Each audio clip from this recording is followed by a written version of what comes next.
Editing Lisa here, just popping in to say thank you for all of those who have reviewed so far, especially the new reviews here in May. It really does help us in the algorithm.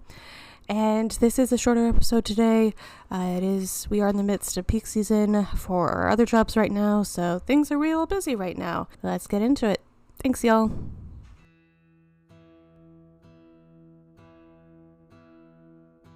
Good evening and welcome to the Dreary Midnight Podcast.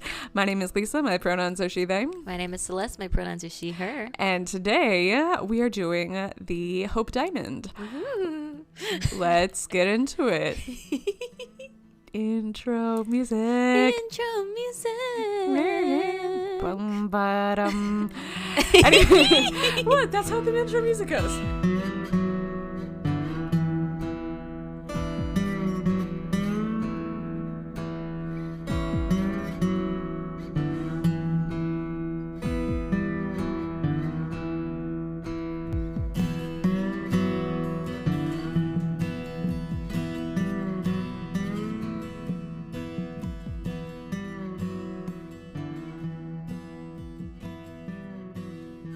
All right, so what do you know about the Hope Diamond? Actually, surprisingly, not a lot. Yeah. I know that there was some sort of curse that came by it, and I know it was like old timey. Yeah. I'm thinking Indiana Jones type. I mean, it's a good way to describe it. According to legend, it would very much be a Indiana Jones type of thing. But so it's got a long and weird history. Currently, in its current iteration, it is in the Smithsonian Museum of Natural History. It's at this point it's about 44 carats. Oh. It was set into a necklace with a bunch of other diamonds around it by, what's his name? Pierre Cartier. I'm gonna Google it because I actually have no internal reference Here, for I what got a photo. 44 carats looks like. I have a photo of it. Hang on. And so it was set into its current iteration by Pierre Cartier of that Cartier Jewelers, where the bracelets are like $1,000. Oh. Yeah, so I just showed Celeste the photo of it. It's that I took when I had a school group in. Yeah. Well, so I took that photo when I had a middle school group at Museum of Natural History. So that's where it currently resides. This is your photo that you took in person. Yeah. You saw the Hope Diamond and you're still alive? It's the owners that are cursed. But because all of them have died. The last individual owner was in like 1940 though. So, I mean, that makes sense that he died. It's not diamond colored. No, it's blue. And so we're going to get into it, actually. Oh, so nice. It's a combination of carbon and boron that gives it this really deep ocean blue color with a little bit of teal in it. Beautiful. When it was initially mined, I saw either 112.3 carats or 115.16 carats. Jeez. Which is almost... That's huge. Yeah, so it's almost 3 times the size of its current iteration. Since this is a podcast, should we say how big was it in person, like in comparison to maybe like a dime or a quarter or something? Yeah, so just for weight purposes, 1 carat is 0.200 grams. So in its current iteration, set into circlet of diamonds and the platinum band, because it's in a necklace now, just the sort of Hope Diamond and the diamonds that are currently around it, it's about the size of your palm of your hand. Oh, that's huge. Yeah. Well, a little bit smaller maybe, but like... I have a small hand. Yeah. So Celeste's hand, but maybe to like a little bit smaller than my current hand. But that's counting a kind of wide-ish band by percentages of circlet of diamonds that's around it. It's a pendant. I call it a circlet. It's a pendant on a diamond necklace. And think of like the necklace from Titanic. Because on that's purpose, immediately what it... So it inspired that the Titanic necklace. I was like, ooh. Yeah. Is that one blue as well? Yeah. Yeah, so I think it is the same shade of blue. Hope Diamond might be slightly darker, I think. But yeah, no, it's currently kind of small because 44 carats, if you're thinking a carat is 0.200 grams, then hang on, let me do the math here. Pausing for math. Math Is music. a total of 8.8 grams. Okay. Yeah. But again, 44 carats currently. It's not small, but it's small compared to what it used to be. Yes. Because again, it used to be almost 3 times the size. Different sources said either 112.3 carats or 115.16 carats. So a whole lot bigger than it is currently. And it's not called the Hope Diamond because it's inspiring positive feelings. There was a guy called Henry Philip Hope. Yeah. And we'll get into him. Anyway, so. Okay, so now I know that the Hope Diamond is a diamond Yeah. that is blue and expensive. Yeah. And now I want to know how they found it. All right. So, before there were diamond mines in South Africa, or at least before they had found all the diamond mines in South Africa, India was the place to go for that. And so it was mined in India and sold to a guy called Jean-Baptiste Tavernier in the 1660s. And again, it's that interesting carbon and boron combination that gives it its peculiar color. In the 1660s, it was called Tavernier Violet, or the Tavernier Violet, because like here's this giant, in diamond terms, giant stone.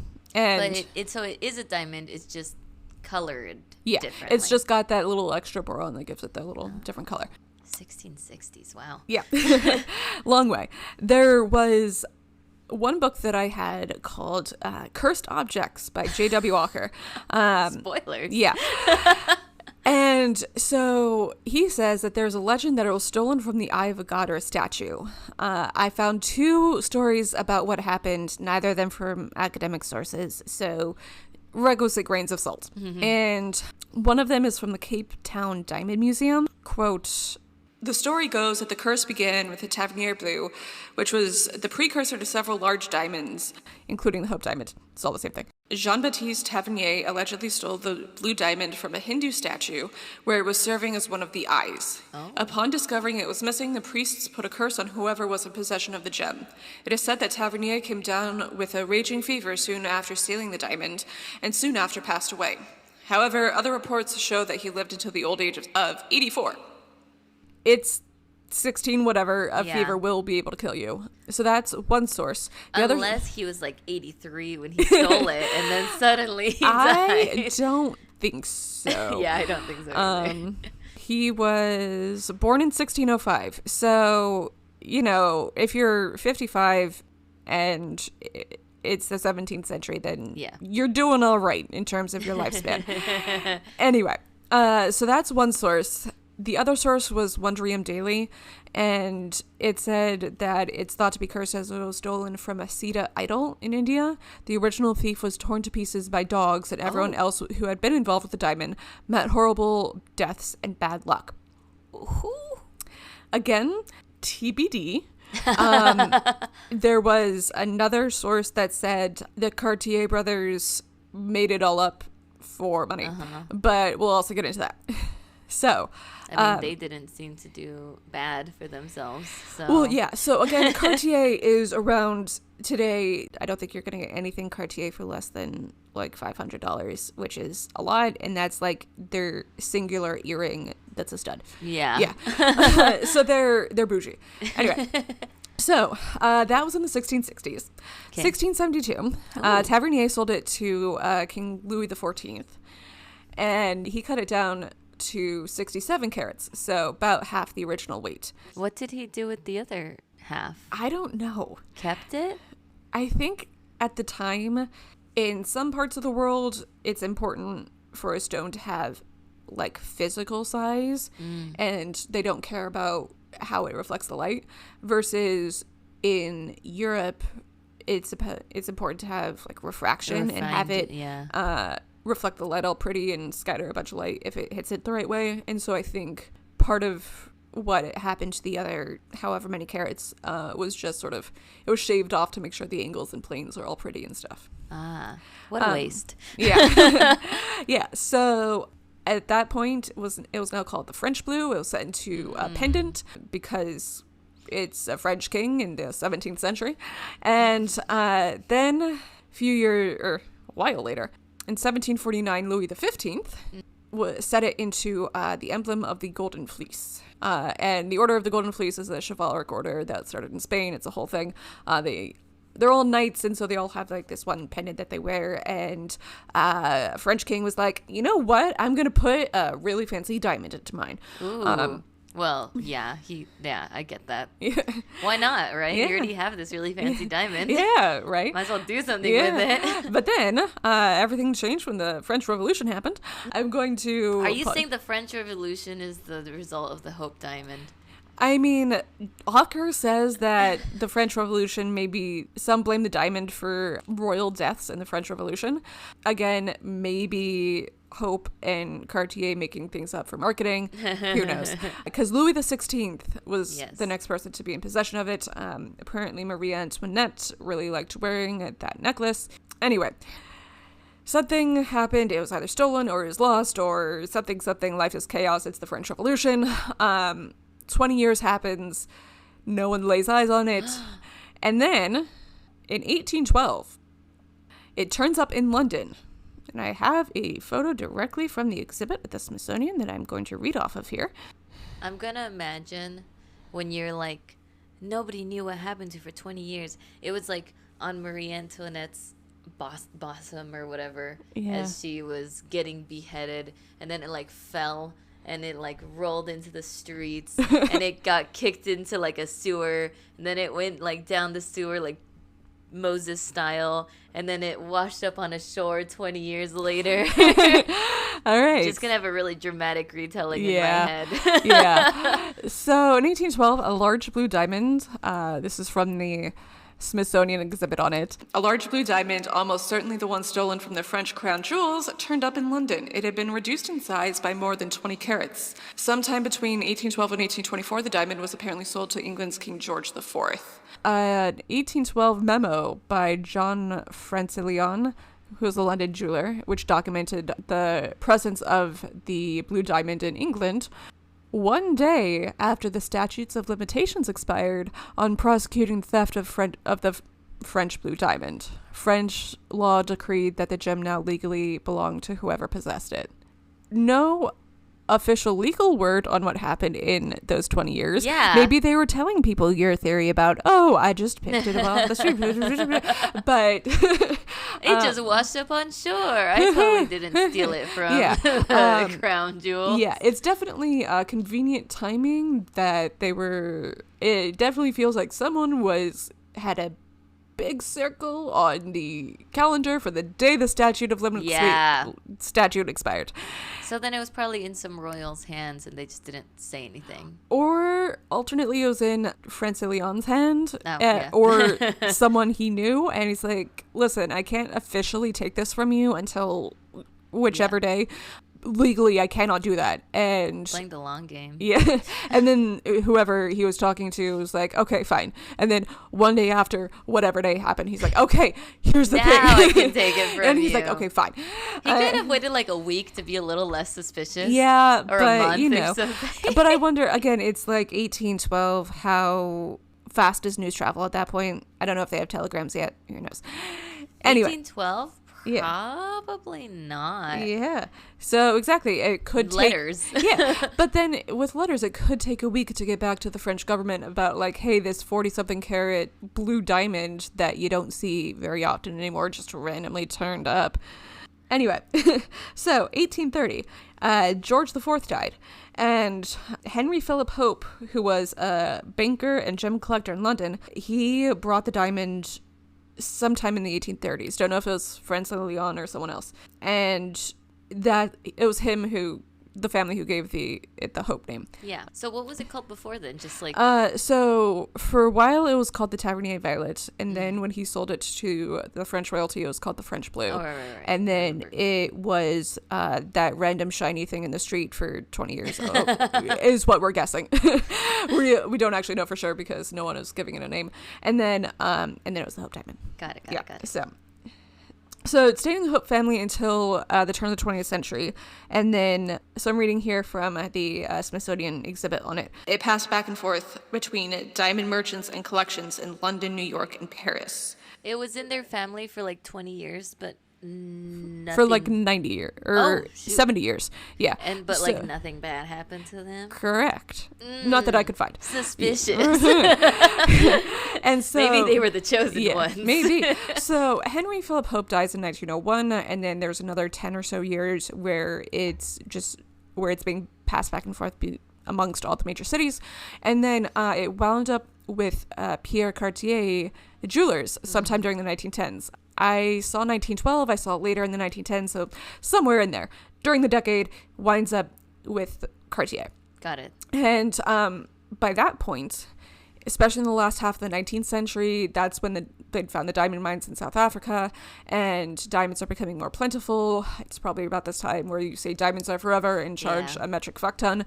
And in order to justify charging a metric fuck ton for a diamond, especially in the post-boom of the of finding these more plentiful mines, Pierre said, this is my theory, I'm absolutely making this up, but I have in my notes here, Pierre, at his two brothers that he's in business with, let's make a wild story and sell it to a new money American heiress. I don't know how to do a French accent, so that's my closest attempt. I didn't know that was supposed to be French. I wasn't even going to attempt the French. I was just going for let's make fun Haughty, of Pierre. Like, yeah. guy So, who's named Pierre. so Cartier turned it into the pendant with the smaller diamonds around it that we see today. He sold it to a woman called Evelyn Walsh McLean from D.C.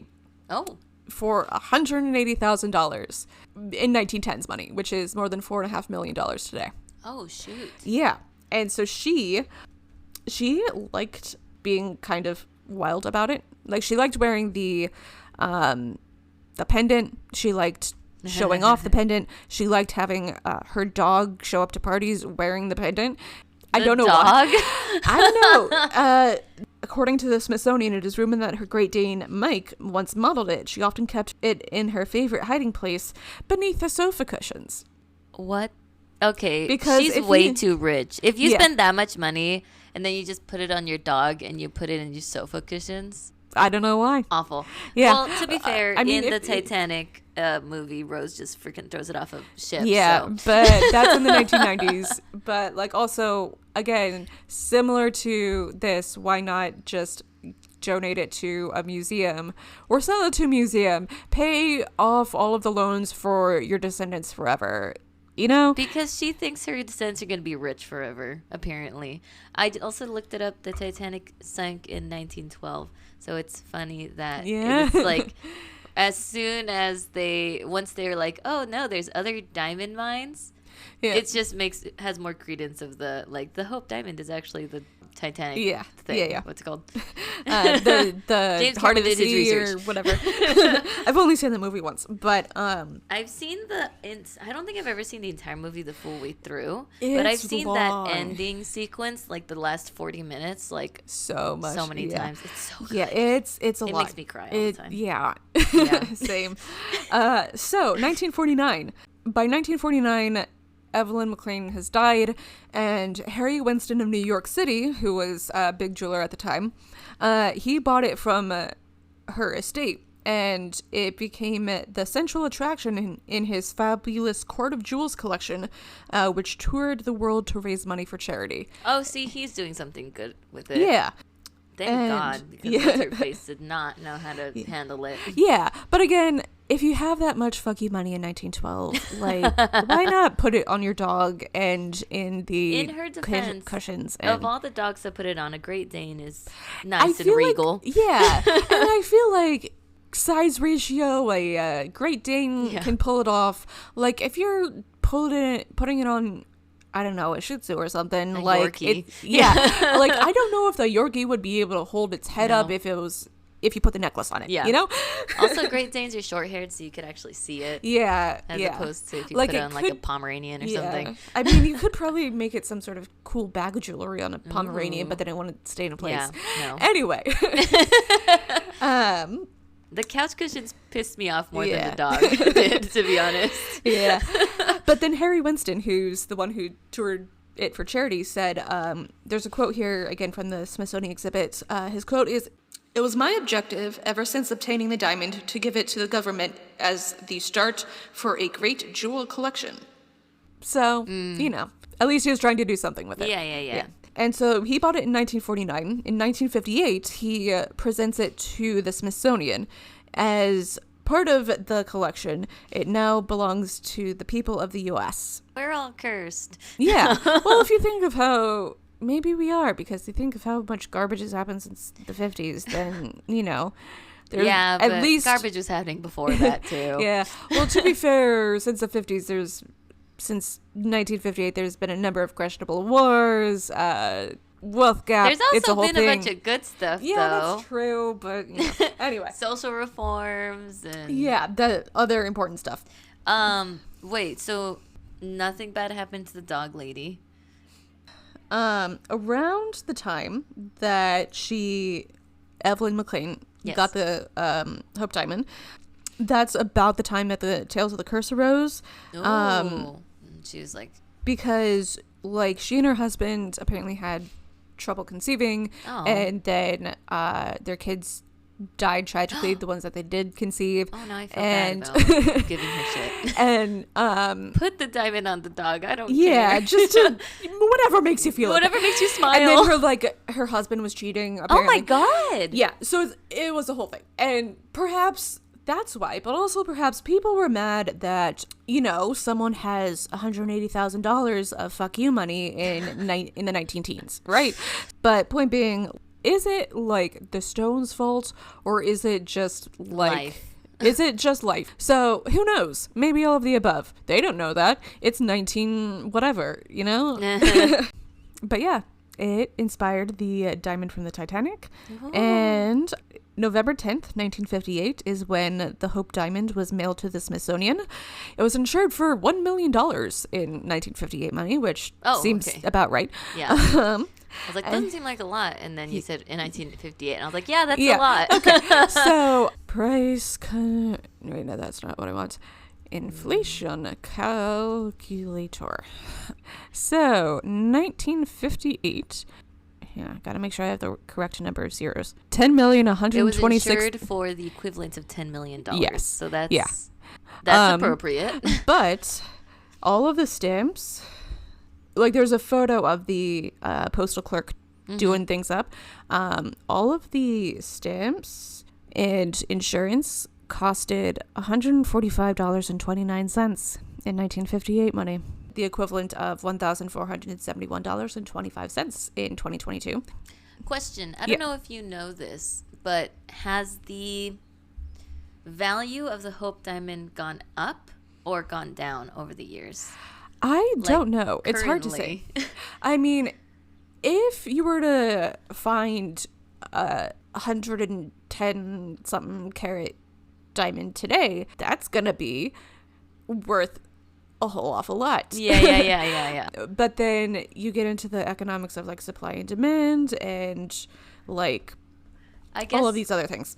I'm wondering because it's the Hope Diamond. Does that make it worth more, even though it's smaller than it was when it was first discovered? I'm sure, given reputation, probably. That said, I don't know. You mean didn't look into how much it would cost to buy it?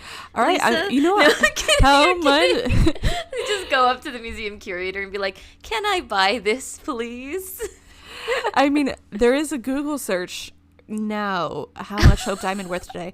Chicago diamond buyer. This is just the first one that comes up. About $250 million today. So Evelyn McLean getting a good deal. Yeah. Serious. So the price did go up. Yeah. Good for it.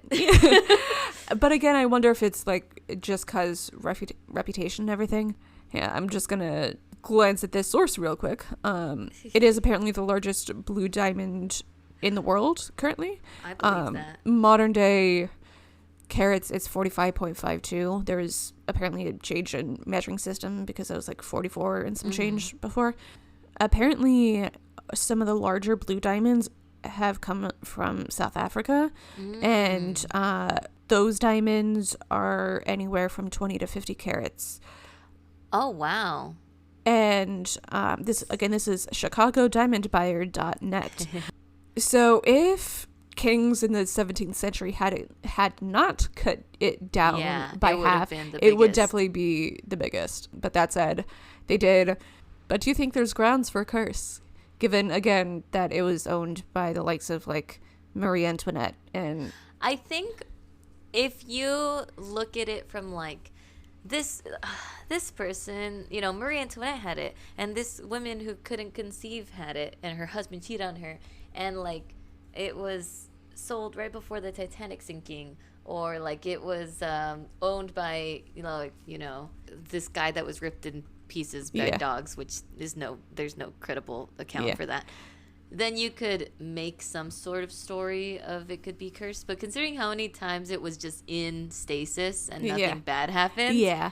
It was in the Hope family for like 70 years and nothing bad happened to them. Like, from what we can tell, there's nothing that, like, well, the Francilians, he bought it, and then 3 days after that, he was, like, murdered in a house fire. Yeah. I don't know. I just made that up.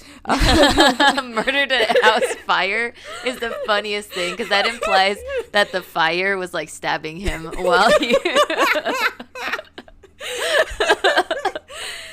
I mean, that's about the time that they're getting rid of, like, fire insurance and stuff. So, yeah, I don't know. I mean, I just don't think that there's enough evidence. Not evidence. I don't think there's enough coincidence / happenstance in the time that it's been. If we think about, like, movie curses, like the Omen curse or something, like that, usually the bad things that happen to those people happen within the span of, like, 10 years. But the Hope Diamond has been around since the 1660s. Yeah. And there just doesn't seem to be enough bad luck correlated with it. Yeah. You know? Yeah. It's an interesting story, though. Yeah. And again, there was enough turmoil in, like, at, like, the turn of the 19th century in Europe that, sure, something like that could have gone unseen for a while. Okay, and then it turns up one day after the statute of limitations. But again, there's a while where Francilion probably has it, and again, not done a house fire or anything. I think sorry, I didn't mean to interrupt you. But then again, it's sort of again, the Hope family, as you say, 70 years, and like what happened to them. At Editing Lisa, if you find anything, insert it now, but I don't think so. But then again, when the McLeans have it, it's just, I just pulled up their Wikipedia page, and it's like, Evelyn McLean got married in 1908 to the heir to the Washington Post and Cincinnati Enquirer.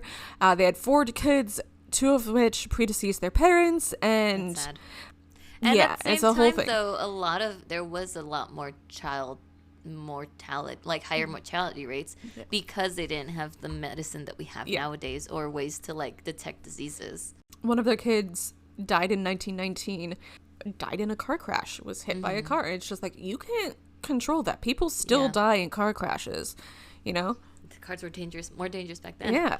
Well, I'm just thinking also, like, it would have been interesting if, you know, because you said it went to, like, King Louis IV, I think. 14th and 15th and 16th. Yeah. Oh, yes. 14th, 15th, 16th. Yeah. So it would have been interesting if something bad had happened to each of those kings in succession or something did happen to Louis the 16th. Yeah, but it took 3, like, you know, Louis before something happened. Yeah, and it depends, again, on what iteration is it cursed in, because, like, we have these stories of it getting cursed when it gets taken out of the eye of whatever deity or statue in India.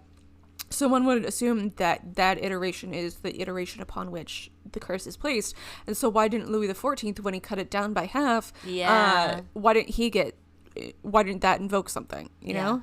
Yeah. Or, because he technically physically didn't do it. Do we know what happened to the guy who did? Again, we go back to, was it Tavernier who got killed by dogs?